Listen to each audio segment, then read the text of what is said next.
Youth എന്നൊരു Tamil movie ഉണ്ടായിരുന്നു. ഭയങ്കര ഫൺ ആൻഡ് വൈബ് ആയിട്ടുള്ള ഒരു ഫീൽ ഗുഡ് മൂവിയാണ്. എനിക്ക് ഭയങ്കര ഇതിൽ ഇഷ്ടപ്പെട്ടു. നമ്മൾ ഒരുപാട് കാലമായിട്ട് കണ്ടുവരുന്ന ഒരു സ്ഥിരം ടെംപ്ലേറ്റും സ്റ്റോറി ടെല്ലിംഗ് ഒക്കെ തന്നെയാണ് ഈ സിനിമയ്ക്ക്. ഡിഫറന്റ് ആയിട്ട് ഒന്നുമില്ല. പക്ഷേ ഇതിന്റെ പ്രസന്റേഷൻ ഭയങ്കര അടിപൊളിയാണ്. സിനിമയുടെ സ്റ്റോറി എന്താണെന്ന് വെച്ചാൽ പ്രവീൺ എന്ന് പറയുന്ന ഒരു പയ്യന്റെ +1 +2 ആ ഒരു സ്കൂൾ ലൈഫും അവിടെ നടക്കുന്ന കുറച്ച് ഇവന്റ്സും പിന്നീട് അവന്റെ പ്രണയവും പിന്നെ അവന്റെ സ്കൂൾ ലൈഫ് അതെങ്ങനെയാണ് മുന്നോട്ട് പോകുന്നത് പിന്നീട് അവന്റെ ഫാമിലി അതൊക്കെയാണ് സിനിമ സംസാരിച്ചിരിക്കുന്നത്. സിനിമയുടെ സ്റ്റാർട്ടിംഗ് തൊട്ട് ഒരു പ്രീ ക്ലൈമാക്സ് വരെ ഭയങ്കര ഫണ്ണായിട്ട് പോകുന്നുണ്ട്. പിന്നീട് ആ ഒരു സിനിമയുടെ എൻഡിലോട്ടൊക്കെ എത്തുമ്പോൾ സിനിമ ചെറുതായിട്ടൊന്ന് സീരിയസ് സിറ്റുവേഷനോട്ട് പോകുന്നുണ്ട്. അത് അടിപൊളിയായിരുന്നു കേട്ടോ. സീരിയസ്ലി ഒരു അച്ഛൻ മകൻ കോംബോ കാണിക്കുന്ന അല്ലെങ്കിൽ അച്ഛൻ മകൻ അവരുടെ സിറ്റുവേഷൻസും അവരുടെ ഇമോഷൻസ് ഒക്കെ പറഞ്ഞു പോകുന്ന ഒരു സിറ്റുവേഷൻ ഉണ്ട്. എന്റെ മോനെ അത് നൈസ് ആയിരുന്നു കേട്ടോ. ശരിക്കും പറഞ്ഞാൽ നമുക്ക് ഒരുപാട് പേർക്ക് അത് കണക്ട് ചെയ്യാൻ പറ്റും. അങ്ങനത്തെ ഒരു കുട്ടിക്കാലോ അല്ലെങ്കിൽ അങ്ങനത്തെ ഒരു ഇവന്റ്സ് ഒക്കെ നമ്മുടെ ലൈഫിൽ നടന്നു പോയിട്ടുള്ളതുകൊണ്ട് തന്നെ നമുക്ക് ഭയങ്കര രീതിയിൽ ആ ഒരു ഇവന്റ്സും അവിടുത്തെ ഇമോഷൻസും അവിടുത്തെ ക്യാരക്ടേഴ്സും അവരെന്തുകൊണ്ടാണ് ഇങ്ങനെ റിയാക്ട് ചെയ്യുന്നത് എന്തുകൊണ്ടാണ് ഇങ്ങനത്തെ സിറ്റുവേഷൻ വന്ന എല്ലാ കാര്യങ്ങളും ഭയങ്കര രീതിയിൽ നമുക്ക് റിലേറ്റ് ചെയ്യാൻ പറ്റുന്നുണ്ട്. അതിന്റെ ഒരു പ്രസന്റേഷനും ആ ഒരു ഇവന്റ്സിന്റെ എക്സിക്യൂഷനും ഒക്കെ നൈസ് ആയിരുന്നു ഈ ഒരു മൂവിയിൽ.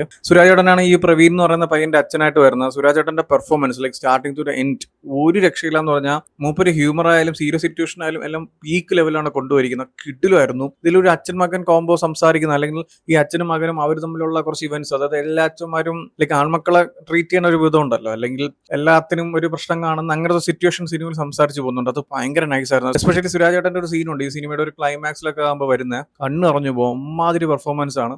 ഒരു രക്ഷയില്ല മൂപ്പര് സിനിമയില്.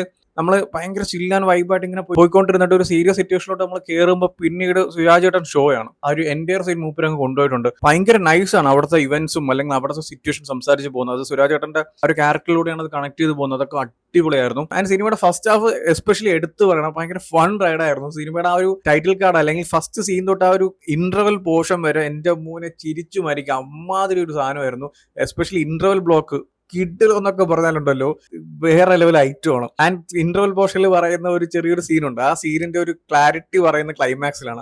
അതും വേറെ ലെവലായിരുന്നു. ആൻഡ് സെക്കൻഡ് ഹാഫിലോട്ട് വരുമ്പോൾ ഫണ്ണും ആ ഒരു സീരിയസ് സിറ്റുവേഷനും എല്ലാം മിക്സ് ചെയ്ത് പോകുന്നുണ്ട്. അത് ഭയങ്കര രസമാണ്. ലൈക്ക് ആ ഒരു ഫസ്റ്റ് ഹാഫിൽ ഒരുപാട് ഫണ്ണായിട്ട് വന്നിട്ട് സെക്കൻഡ് ഹാഫിലോട്ട് ഫണ്ണും സീരിയസ് ആയിട്ടുള്ള സിറ്റുവേഷനും ഈ അച്ഛൻ മകൻ കോംബോ പിന്നെ ഫാമിലി അവന്റെ പഠിത്തം അവന്റെ റൊമാൻസ് പിന്നെ അവന്റെ സ്കൂൾ ലൈഫ് ഇതെല്ലാം മിക്സ് ചെയ്ത് പോകുന്ന ഒരു സിറ്റുവേഷൻ ഉണ്ട്. അതൊക്കെ ഭയങ്കര രസമായിട്ടാണ് കാണിച്ചിരിക്കുന്നത്. സെക്കൻഡ് ഹാഫിലും ഫൺ എല്ലാം ഉണ്ടെങ്കിലും സെക്കൻഡ് ഹാഫിൽ ഇങ്ങനത്തെ ഒരുപാട് ഇമോഷൻസ് സിനിമ കണക്ട് ചെയ്ത് പോകുന്നുണ്ട്. ഫസ്റ്റ് ഹാഫിൽ ഫണ്ണ് മാത്രമേ ഉള്ളൂ. അവിടെ ഇമോഷൻസിനോ അല്ലെങ്കിൽ സീരിയസ് സിറ്റുവേഷൻസിനോ ഒന്നും സമയമില്ല. ഫുൾ ഫണ്ണാണ്. ഭയങ്കര വൈബായിട്ടുള്ളതാണ്. ആൻഡ് സെക്കൻഡ് ഹാഫിലോട്ട് ഈ ഒരു ഇമോഷൻസും ആ സീരിയസ് സിറ്റുവേഷൻസും ഫണ്ണും എല്ലാം കൂടി മിക്സ് ചെയ്തിട്ടുള്ള ഒരു പരിപാടിയാണ്. അത് ഭയങ്കര രസമാണ് സിനിമ കാണാനായിട്ട്. സിനിമ കണ്ടു കഴിഞ്ഞാൽ തിയേറ്ററിൽ നിന്ന് പുറത്തു വന്നപ്പോൾ എൻ്റെ ഒരു ഫീൽ എങ്ങനെയാണെന്ന് വെച്ചാൽ ഒരു അടിപൊളി സിനിമ കണ്ടിട്ട് നമ്മളിങ്ങനെ മനസ്സറിഞ്ഞ് നിൽക്കുന്ന സിറ്റുവേഷൻ ഉണ്ടല്ലോ ഹാപ്പി ആയിട്ട് അതായിരുന്നു.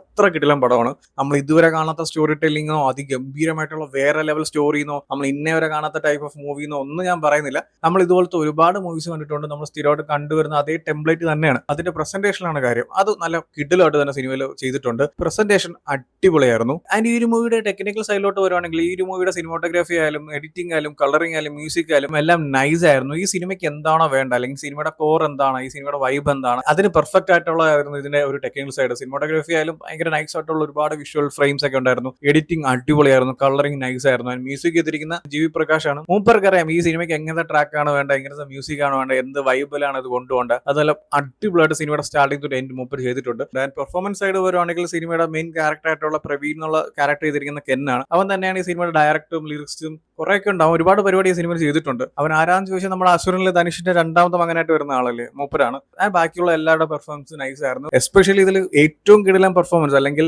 പീക്ക് ലെവൽ പെർഫോമൻസ് എന്ന് പറയുന്ന സുരാജ് ചേട്ടനാണ്. സുരാജ് ചേട്ടൻ ഒരു ടൈം കഴിഞ്ഞ സിനിമ അങ്ങോട്ട് മൂപ്പരെ കൊണ്ടുപോകുന്നുണ്ട് അല്ലെങ്കിൽ സിനിമയുടെ സ്റ്റാർട്ടിംഗ് തൊട്ട് മൂപ്പരുണ്ട്. പക്ഷെ ലൈക്ക് ഒരു അച്ഛനായിട്ട് തന്നെ ഇടയ്ക്കിടയ്ക്ക് കയറി വരുന്ന ഒരു ക്യാരക്ടറാണ്. അതുകൊണ്ട് തന്നെ മൂപ്പര് വരുന്ന സമയത്തല്ല മൂപ്പര് തന്നെ സ്കോർ ചെയ്യുന്നുണ്ട്. ആൻഡ് ആ സെക്കൻഡ് ഹാഫിൽ സിനിമ ഒരു സീരിയസ് സിറ്റുവേഷനിൽ കടന്നതിന് ശേഷം പിന്നീട് സുരാജ് ചേട്ടൻ ഷോ ആണ്. ആൻഡ് സുരാജ് ചേട്ടൻ കെൻ ഇവർ തമ്മിലുള്ള കെമിസ്ട്രി ആയാലും ആൻഡ് ഇവരുടെ തമ്മിലുള്ള പെർഫോമൻസ് ആയാലും എല്ലാം നൈസ് ആയിരുന്നു. കെന്ന് ഭയങ്കര നൈസ് പെർഫോമൻസ് ആയിരുന്നു ആ ഒരു എൻറ്റയർ മൂവിയിൽ. ഇപ്പൊ കെന്നിന്റെ ഫ്രണ്ട്സ് ആയിട്ട് വരുന്ന കുറച്ച് ആൾക്കാരുണ്ട്. അവരുടെ പെർഫോമൻസ് നോക്കുവാണെങ്കിലും കെന്നിന്റെ പെർഫോമൻസ് നോക്കുവാണെങ്കിലും എല്ലാം അടിപൊളിയായിരുന്നു. ഇവരുടെ പെർഫോമൻസ് കാണുമ്പോൾ നമുക്ക് ആ ഒരു നമ്മുടെ സ്കൂൾ ടൈം ഉണ്ടല്ലോ +1 +2 അത് ഭയങ്കര കണക്ട് ചെയ്യാൻ പറ്റും. നമ്മളെല്ലാവരും എങ്ങനെയായിരുന്നു അതായത് ഫ്രണ്ട് ബെഞ്ച് സ്റ്റുഡൻസ് അല്ല ഞാൻ പറയുന്നത് ബാക്ക് ബെഞ്ച് സ്റ്റുഡൻസ് ആയിട്ടുള്ള നമ്മളെ പോലെ ആൾക്കാരൊക്കെ എങ്ങനെയായിരുന്നു നമുക്ക് ഭയങ്കര ഓർത്തെടുക്കാനും ഭയങ്കര കണക്ട് ചെയ്യാനും പറ്റും. അതായത് സ്കൂൾ ടൈമിലുള്ള മറ്റേ അടി ഇടി പിന്നെ പ്രണയം ഇങ്ങനത്തെ കുറെ കാര്യങ്ങൾ. പ്രണയം നമുക്ക് സെറ്റ് ആകത്തോണ്ട് പിന്നെ കുഴപ്പമില്ല. ബാക്കി എല്ലാ കാര്യങ്ങളും ഉണ്ടായിരുന്നു. അതുകൊണ്ടാണ് സിനിമ കണ്ടുവരുന്നപ്പോൾ ഇങ്ങനത്തെ കുറെ കാര്യങ്ങളെ കണക്ട് ചെയ്ത് നല്ലൊരു വൈബിലാണ് സിനിമ പോയത്.